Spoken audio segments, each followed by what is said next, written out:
तो आज के शो को किक ऑफ करते हैं द रूलर ओबा फेमी। ओबा फेमी की एंट्रेंस क्या कमाल लगती है यार। ओबा फेमी जैसे ही रिंग में आते हैं तो लंदन के क्राउड का बहुत अच्छा रिएक्शन उन्हें मिला।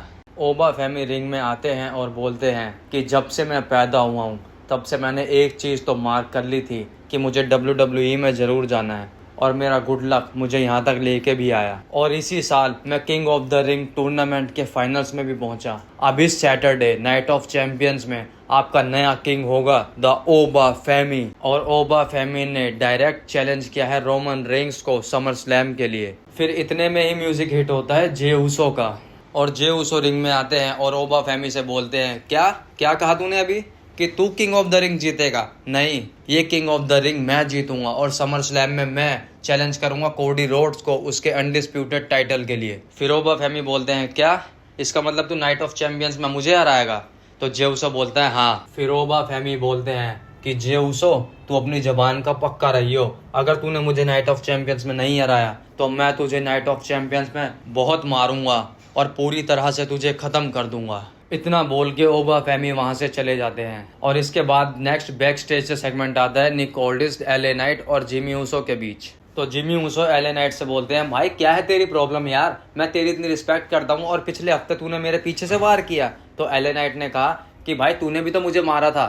फिर ऐसे ही इन दोनों की बहसबाजी होती है। तो निक ऑल्डिस इन दोनों का मैच सेट कर देते हैं आज रात की रॉ के लिए। तो इससे नेक्स्ट मैच आता है शो पर Brie Bella and Paige versus Lyra Valkyria and Bayley के बीच women's world tag team championships के लिए। और इस मैच में ब्री बेला एंड पेज ने अपना टाइटल रिटेन कर लिया है। और क्या शॉकिंग चीज होती है यार, मैच के बाद लायरा वल्कीरिया ने बेली के ऊपर अटैक कर दिया। तो इससे नेक्स्ट सेगमेंट आता है शो पर चैड केबल और अल्फा अकेडमी के बीच, जहां चैड केबल अल्फा अकेडमी से अपनी गलतियों का एहसास करते हुए दोबारा दोस्ती का हाथ बढ़ाना चाहते थे। और ओटिस भी इमोशनल होकर चैड केबल से हाथ मिलाने जाते ही है तो इतने में बीच में आ जाती है मैक्सिन डुपरी और वो कहती है कि इन दोनों का दिल तो बहुत बड़ा है, ये तुझे माफ़ कर देंगे लेकिन मैं तुझे माफ़ नहीं करूंगी। तुम एक नंबर के झूठे हो, मक्कार हो, तुम अपने सपने पूरे करने के चक्कर में हमें अकेला छोड़ के चले गए थे और अब हमें तुम्हारी ज़रूरत नहीं है और अब हम तुम्हें छोड़कर जा रहे हैं जैसे तुमने हमें छोड़ा था अकेला। ये बोलकर अल्फा अकेडमी वहाँ से चली जाती है और चैड केबल और ओटिस भी थोड़े इमोशनल हो चुके थे। तो इससे नेक्स्ट मैच आता है शो पर Dragon Lee versus Ethan Page का। ईथन पेज ने ड्रैगन ली को लो ब्लो मारकर इस मैच में जीत हासिल की। तो इससे नेक्स्ट मैच आता है शो पर LA night versus Jimmy Uso का। मैच तो बहुत अच्छा था। इस मैच में हमें एलए नाइट का काउंटर देखने को मिला, इस मैच में हमें जिमी ऊसो का काउंटर देखने को मिला। मैच एकदम सही चल रहा था और बीच में आ जाते हैं सोलो सिकोआ। मुझे तो लगा था सोलो सिकोआ जिमी ऊसो की मदद करेंगे और ज्वाइन हो जाएंगे ब्लड लाइन में, लेकिन यहाँ तो उल्टा ही हुआ। सोलो सिकोआ ने जिमी ऊसो पर ही अटैक कर दिया और समोन स्पाइक दे दिया। एलए नाइट ने इसी चीज का फायदा उठाकर जिमी ऊसो को एक BFT दिया और इस मैच में जीत हासिल की। इससे नेक्स्ट एक इंटरव्यू आता है जो होता है सेथ फ्रिकिंग रॉलिंस का।